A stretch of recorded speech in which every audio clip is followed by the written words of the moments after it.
गर्मी के दिन आने वाले हैं दोस्तों, तो बहुत से लोगों के घर में कूलर खराब हो रहा है, पंखे खराब हो रहे हैं। एक कूलर कनेक्शन के ऊपर से आज मैं एक कूलर कनेक्शन के बारे में बताऊंगा आप लोगों को। तो ज्यादा जो बड़े कूलर रहते हैं उनमें रहते हैं रेगुलेटर लगे हुए, और जो नए कूलर आते हैं उनमें रोटरी स्विच लगे हुए आते हैं, यानी कि 3 स्पीड में आती है मोटर। तो मैं शुरू से बता दूं, अगर किसी को वायरिंग करना हो या बंद होगा हो तो उसे समझ लेगा कोई भी, ठीक है। ये हमारी कूलर की 2 तार है, मेन तार, ठीक है, न्यूट्रल और फेज। अब कूलर में क्या होता है, कूलर में रोटरी स्विच आता है जिसके 4 पॉइंट रहते हैं, ठीक है, और एक पॉइंट पर लिखा रहता है पी, यानी कि वो मेन पॉइंट रहता है, इसमें हमें सप्लाई देनी रहती है, ठीक है। और ऐसे ही दूसरा स्विच भी रहता है, उसमें भी रहते हैं 4 पॉइंट, ठीक है, और एक पे लिखा रहता पी जो मेन पॉइंट रहता है, ठीक है। तो एक तो चले जाएगा हमारे पानी का पंप है, ठीक है, ये पंप है, इसमें 2 तार हैं। तो एक कोई से भी टर्मिनल पे से एक पॉइंट खराब हो जाए, 2 पॉइंट खराब हो जाए, तीनों को शॉर्ट करके हम एक पॉइंट इस पे दे देंगे पंप पे, ठीक है। और दूसरा पॉइंट है, दूसरा जो पॉइंट है वो डायरेक्ट न्यूट्रल वाला पॉइंट इसमें आ जाएगा। मान लीजिए ये फेस वाला पॉइंट है, जो फेस वाला हमने एक मोटर के रेगुलेटर पे दे दिया, मतलब मोटर के स्विच पे, और एक इस पे दे दिया। फेस वाला वायर तो यहाँ पे चलेगा दोनों स्विच ऑन में, ठीक है। और ये फैन मोटर है हमारी, ठीक है, फैन वाली मोटर, इसमें भी 2 पॉइंट रहेंगे।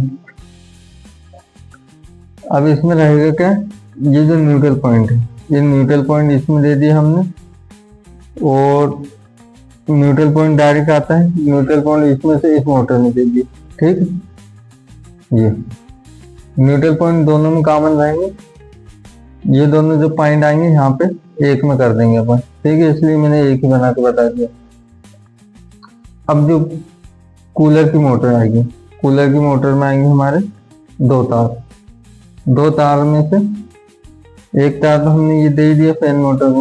अब हमें फेस ले जाना, तो फेस ले आएंगे, कूलर की मोटर में से निकलेंगे दोस्तों 4 तार, red yellow blue red, 4 colour के तार निकलेंगे। जो नीला कलर रहता है वो कॉमन रहता है, जो हमने यहाँ पे जोड़ दिया कॉमन। अब 3 वायर निकलेंगे स्पीड के इसमें, ठीक है, एक स्पीड 1 नंबर, और ये 2 नंबर, और ये 3 नंबर, ये तीनों स्पीड रहती है, और उसमें लो हाई और मीडियम 3 स्पीड रहती है ज़्यादातर नई मोटर में। एक कंडीशन तो ये बनती है, और इसी में एक कंडीशन और बताता हूँ। बहुत सी जगह जैसे पुरानी मोटर है अपनी, तो पुरानी मोटर में क्या होता है, हम रेगुलेटर लगा लेते हैं जिसमें सिर्फ 2 तार रहते हैं, ठीक है, रेगुलेटर ये जिसमें 2 तार निकले हुए रहते हैं खाली, ठीक है। तो एक तार तो हमारा ये आ जाएगा इस मोटर में उस रेगुलेटर का, और एक तार इससे जुड़ के और इधर चले जाएगा। यहाँ पे मान लीजिए स्विच लगा रहता है, ये रोटरी स्विच की जगह स्विच लगा रहेगा, स्विच, ठीक है, जिस पे 2 टर्मिनल रहेंगे, एक ये, ठीक है, बोर्ड जैसा स्विच। तो फेस तो हम दे देंगे इस पे ऊपर, और ये वाला पॉइंट इस पे, यानी कि ये ऊपर दिया और नीचे आ गया, ये इस स्विच से ये चल जाएगा और इस रेगुलेटर से ये चल जाएगा। अगर हमें मान लीजिए इस पे भी स्विच लगा हुआ है, तो ये जो सप्लाई वाला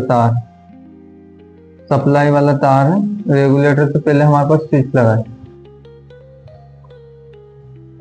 ये रेगुलेटर, ठीक है, और ये यहाँ पे ऐसी स्विच है, ये 2 पॉइंट है, ठीक है। तो ये वाला जो वायर है, ये वाला वायर इस पे आ जाएगा, ठीक है, और ये इसका एक वायर रेगुलेटर पे, ठीक है। और ये वाला जो हमारा फेंस का वायर है ये इस चुटकी पे जाएगा, और रेगुलेटर जो आउटपुट निकलेगा वो मोटर पे जाएगा। ये हमारे कूलर के कनेक्शन। कोई भाई समझना चाहता हो समझ सकता है। और वीडियो अगर वैल्यूबल लगे तो हमारे चैनल को सब्सक्राइब कर लीजिए, ठीक है दोस्तों। तो मिलते हैं अगली वीडियो, जब तक के लिए